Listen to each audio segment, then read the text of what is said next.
Hello dear, welcome on my channel. Here we have some data. Now we will find which student is passed and which one is failed. For this, first we calculate obtained marks of all students. For this we use sum formula.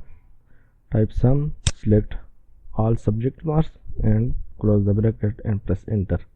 Now drag and drop to apply for all students.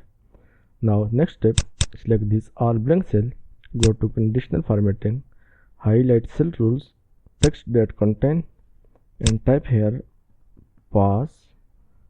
Select from here custom formatting, choose green color and click OK. Now repeat the same rule and this time type here fail. Choose custom formatting and choose red color.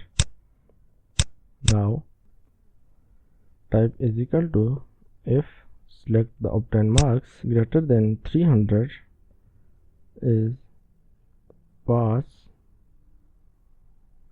other than fail.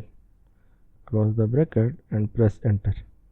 Now drag and drop to apply the all students. So this way you will find passed and failed students. This was today's video.